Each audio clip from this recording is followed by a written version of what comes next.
Hi, folks. This is Hector Garcia, CPA and small business consultant, and this is your PPP loan update for May 27. This is going to be a relatively quick one. There isn't that much stuff in the news in terms of actual changes. A couple days ago, actually, about a week ago, the 11-page application was released. I actually posted a video where I walk people through how to fill out multiple areas of the form. I did left out in the video the two more complex calculations, which is the FTE calculation and the salary wage reduction calculation. I'm actually going to reserve that portion to a webinar I'm doing tomorrow, May 28th, which you can attend. I'll talk more about that towards the end of the video. I do have another video that I posted a couple days ago on May 23rd, where I actually do walk through with a PowerPoint presentation and go step by step all the things that you need to keep in mind to calculate those FTEs and those salary wage reductions. However, let's talk about what has been updated in terms of guidance in the U.S. Treasury website. Let's start with the SBA Paycheck Protection Program Loan Report Round 2, published on May 25th. So we're going to open that up, and it's basically a PowerPoint presentation. So we're going to pick from here what is valuable. Number one, there's 4.4 million loans that have been generated with PPP, with a net dollars lended of $511 billion. The program had about $600 billion minus bank fees. There's probably about 80 to $70 billion left. That's plenty of money, given the fact that a lot of people have kind of slowed down the process of PPP, and the loans that I've been starting to see being applied for seem to be the smaller, self-employed, smaller company type loans. So at this point, I don't even know if by June 30th, we will actually claim all these funds. So we'll see. Pretty interesting. So 5,000 lenders, 5,500 lenders are involved in the process. We have $200 billion lent by the smaller banks. Look at this. Banks under 10 billion in assets, they lend. There are 5,300 of those, and they did $2 million or 2 million loans rather. So the small banks, the fintechs, the PayPal's, the Blue Vines, the Cabbage, all these financial technology companies and community banks came out clearly the winner of the PPP loans. And the big banks, the ones that have more than 50 billion in assets, you know, the household name of the banks, they did less loans, and kind of the roles inverse, because in the first round of PPP was kind of the opposite. So really interesting, the turn of events on that. Let's see what else we have here that's worth mentioning. Or the states, okay, so which are the states that had the most PPP funds? So we had Texas with 40 billion, naturally, Pennsylvania with 20. Let's see who else is a big. New York with 37, Massachusetts 14 billion, California 66 billion. We kind of expected that. My home state, Florida, 30 billion, and we got here Illinois 22 billion. So it looks pretty well distributed based on where the population is. Now, the loan sizes are a little bit interesting. So you get to see loan sizes under $50,000 was the vast majority of them. So 2.8 million loans were under $50,000. However, it wasn't the largest dollar amount. The largest dollar amount belonged to loans between $350,000 and $1 million who received the most amount of funds. And if you look at loans above $2 million, these are the ones that are going to be audited, fully reviewed by the SBA or the Treasury, is about $100 billion, which adds up to about 30,000 loans, which is going to be interesting to see if banks even have the capacity to do these audits. Maybe accountants and accounting firms are the ones that are going to get the brunt of this work. So I suspect good times for large accounting firms dealing with 30,000 audits of PPP loans. And then we see the average loan size, $110,000. So it looks like the program at the end towards round 2 got more sort of corrected towards small business, where at the beginning it wasn't so much. All right, let's turn our attention to a proposed amendment in the House of Representatives that could go to vote as earlier as tomorrow, May 28th, or Friday, May 29th. So if the House passes this amendment, it should go to the Senate, which might take a day or two to get passed, and the president should pass it into law within a day or two. So quite possibly, if Congress moves pretty fast, by first week of June, we'll have this huge amendment made to CARES Act, particularly affecting the Paycheck Protection Program. So again, this is sort of pure speculation for now because we don't know if this is going to be passed. But I want you to be sort of one step ahead, especially if you're kind of worried about are they going to change something, what they're going to change. Well, this could be a really good step in terms of kind of understanding what might change. So let's go down here and see what is going to change. This is called the Paycheck Protection Program Flexibility Act of 2020. So this is a clean amendment. There's no additional money or funding or programs attached to it. This is only for the purposes of changing some of the language in the original CARES Act law. So let's go through the different areas that are going to potentially affect the PPP program. One is changing the number of years that the loan is going to be for on the non-forgiven portion from 2 years to 5 years. So essentially what this is going to do is force the banks to issue every single new PPP loan and make it a 5-year loan instead of a 2-year loan. I don't know if this affects somehow the current loans in the books. I don't think Congress or the government can force banks to go back and change 4 million contracts to all say 5 years instead of 2 years. I really have no idea how this amendment will actually in the real world affect the actual loans. I would say that if this goes through, probably it will only affect the brand new loans. Now, what this might allow banks to do is for them to proactively switch the loans to 5 years after the forgiveness process goes through and they realize that the borrower now owes money to the bank and the borrower can't afford to pay back in a year and a half or whatever the time frame is when you need to start paying this, because the loan is subsidized the first 6 months, right? So 18 months they would have left after they go through forgiveness and they realize that they have a portion non-forgiven. So this might give the banks just the ability to switch those contracts to 5 years at that point. And of course, every new contract would have a minimum of 5 years. So that's a major change to go from 2 years to 5 years. The second major change here is striking June 30th, 2020 and inserting December 31st, 2020. So this is specifically talking about the covered period. And I'm going to go a little bit farther down so we can kind of contextually look at all the moving parts of this amendment. And then I'll kind of explain what that means at the end. But what this basically means is crunch time for forgiveness and for measuring the covered period, the previous period, the current period, the safe harbor period. All these things might change to December 31st, which gives us a lot of relief. It takes away a lot of the stress, and it allows a lot of the restaurants and businesses that were shut down that might not even get employees back until July or August or whatever to be able to use a different period for comparing those expenditures. So let's see what changes. So right here for forgiveness, we are going to amend Section A, Paragraph 3, and we're going to strike it out and replace it with the following. So let's take a look at the original law here.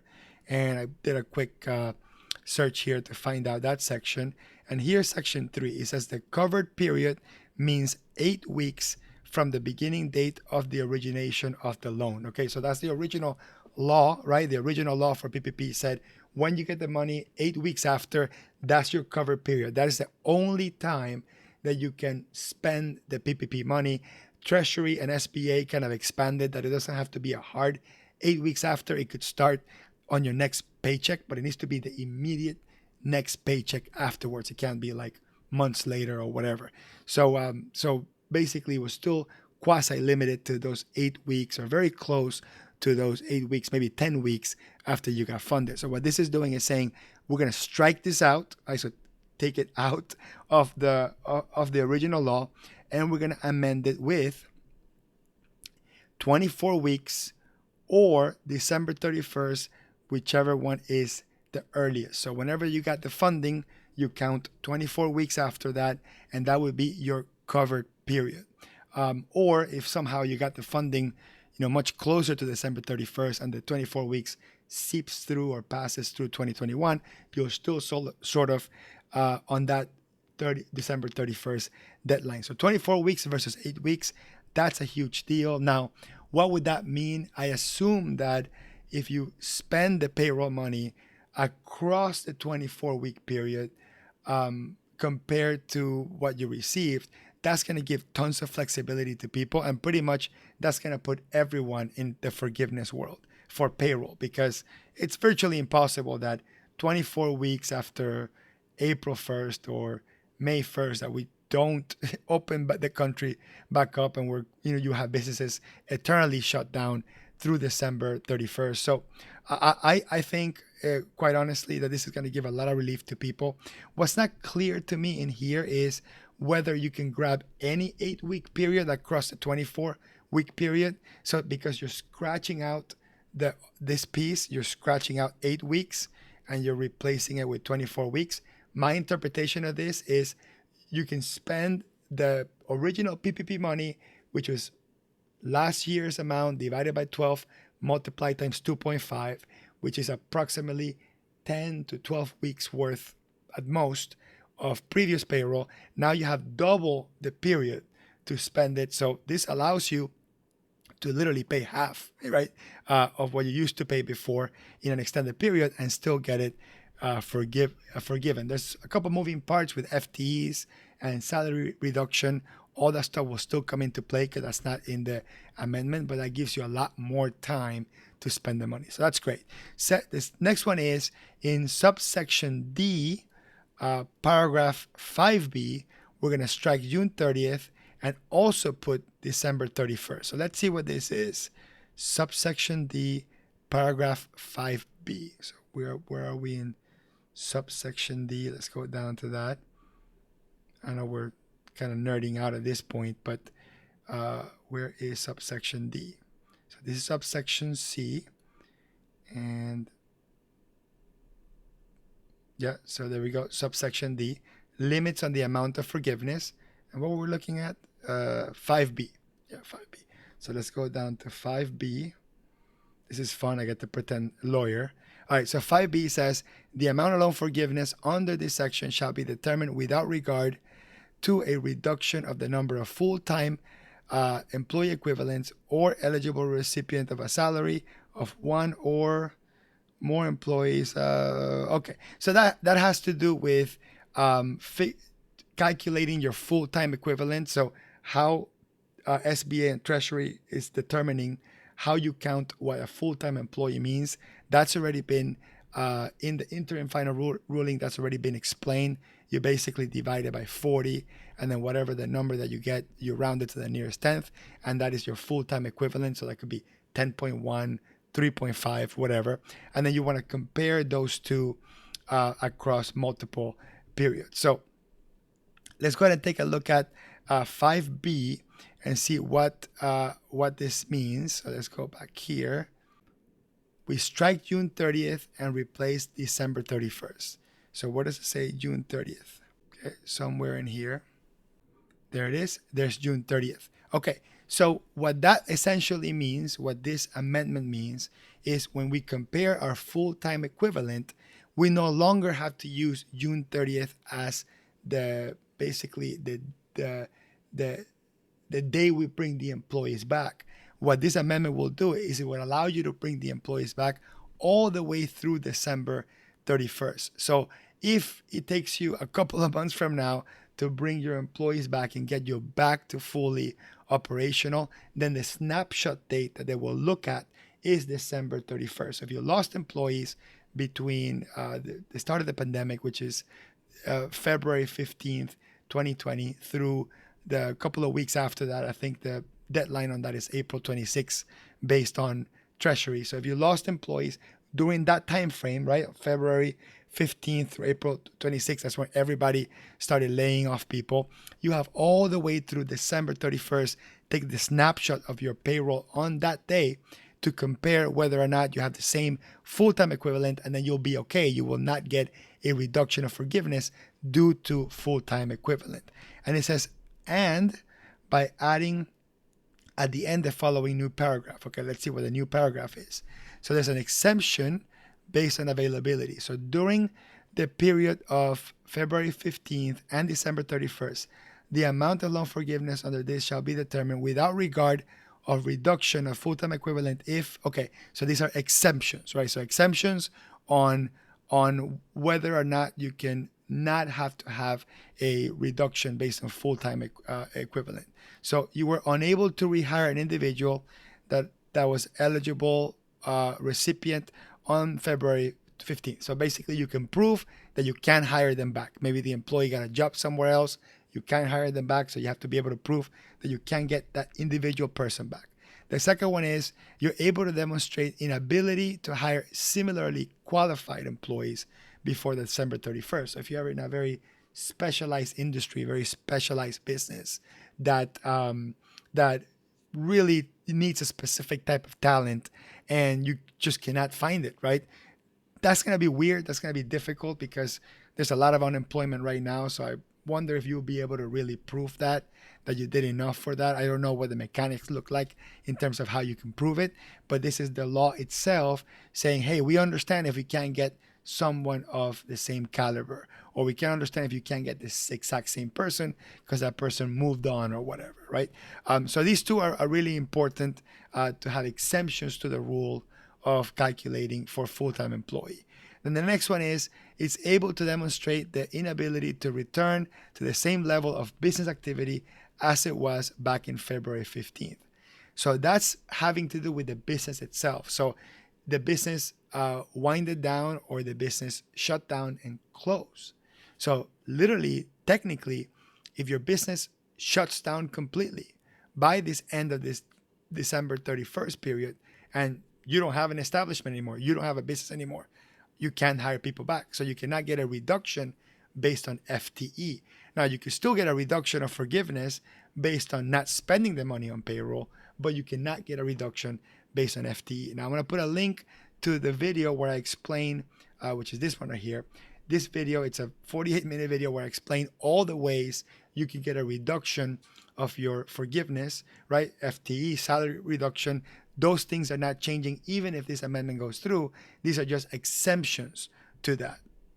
What else do they add here? They add no limitations. In carrying out this section, administration may not limit non-payroll portion. Whoa, this is huge. So basically, this will stop the 75-25 rule. What if this piece stays in the final approved amendment? That means that you could possible also add a lot more than non-payroll costs to the formula. So a lot more rent, a lot more utilities. And this doesn't define what rent and utility means. We will use Treasury guidance for that. But this specific one, it's huge because it no longer forces you to have to spend it on payroll. Technically, this goes through because I don't see any additional text as to how that works.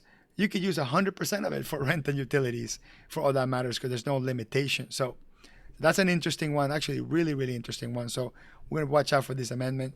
And then we have by adding the end of the following subsection. Okay, so we're going to add something else to it, which is application to certain eligible recipients. An eligible recipient that received the loan covered before the enactment, so before this new amendment came through, it may elect to still use the 8-week period. Okay, so what that means is if your plans is to use the standard 8-week period from the original process because you got your loan in early April or mid-April, and by the time you're watching this video, the 8-week period is done and you've done all these things to move your payroll around or whatever.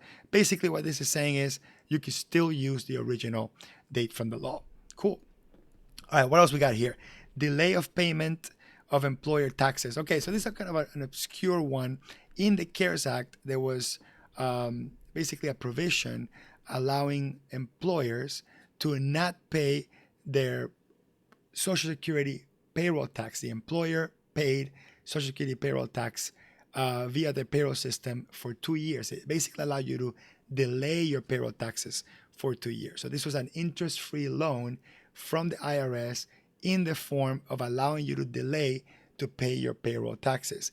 However, let's see what is changing here.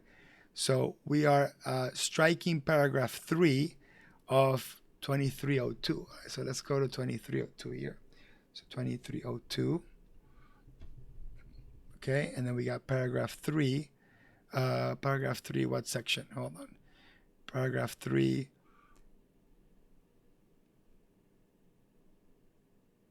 Striking paragraph 3. Okay, section A, right?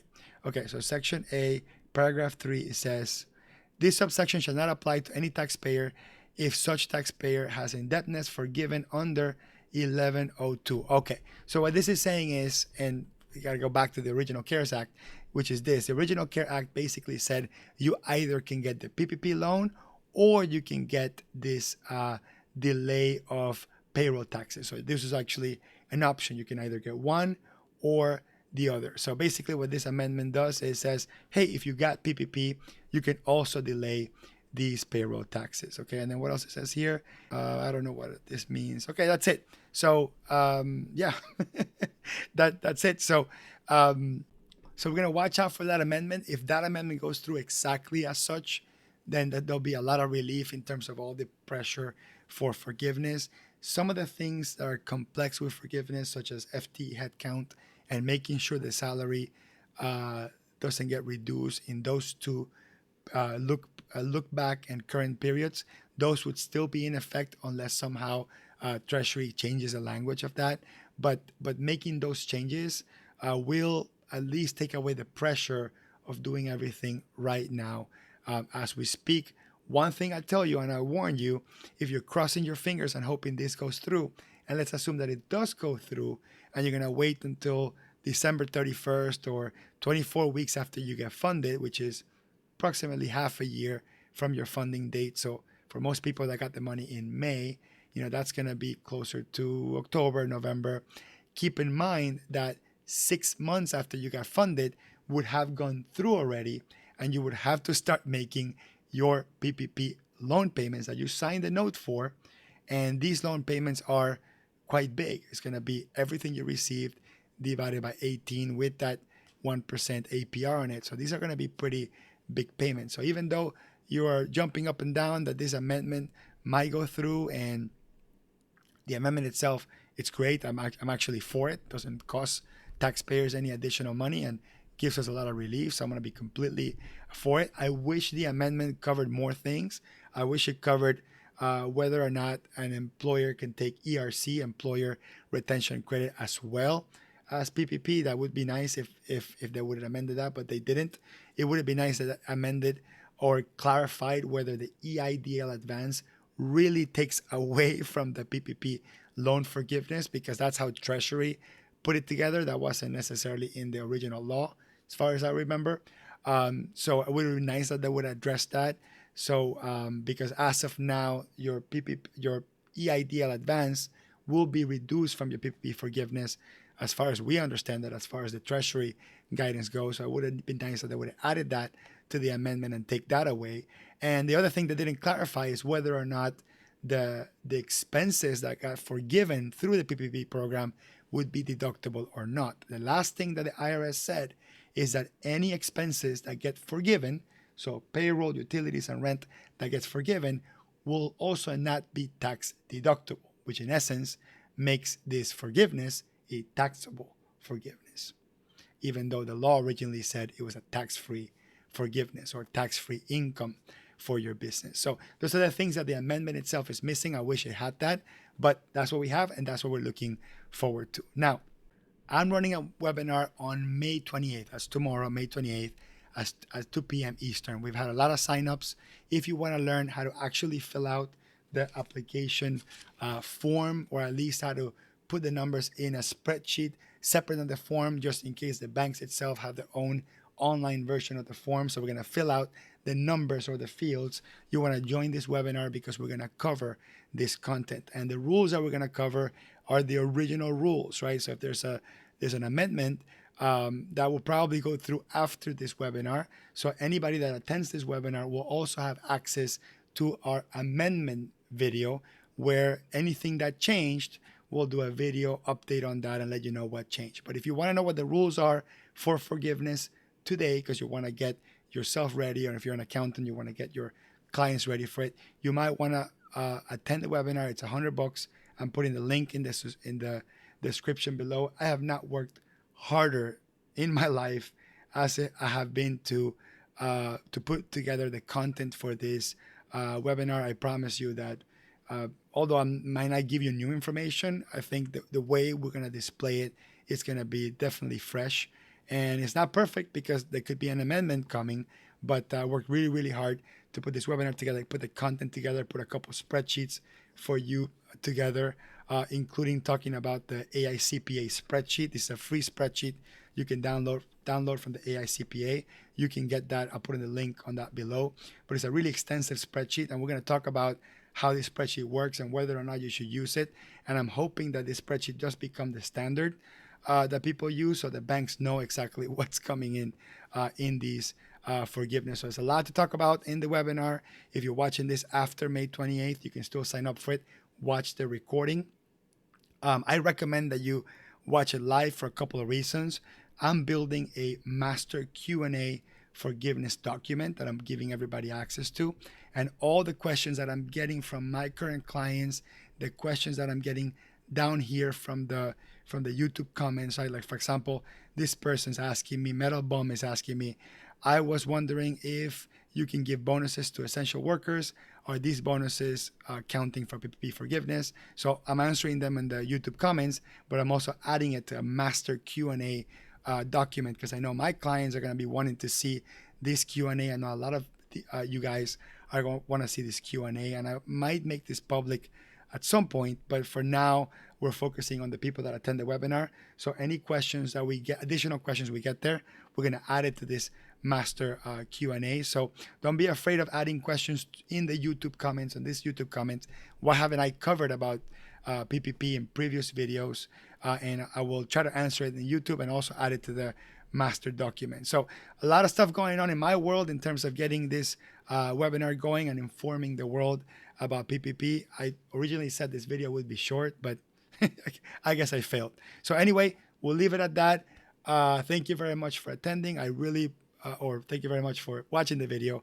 I hope that if you got your PPP loan, I hope that this amendment goes through and it kind of eases up on the pressure that we have right now to do all these things. And I hope you can get it 100% forgiven the way it was meant to be forgiven. So any new content, I will be adding it in YouTube as well. So watch out for that. Subscribe, hit like, add comments below, all that stuff. Thank you, and I'll see you on the next one.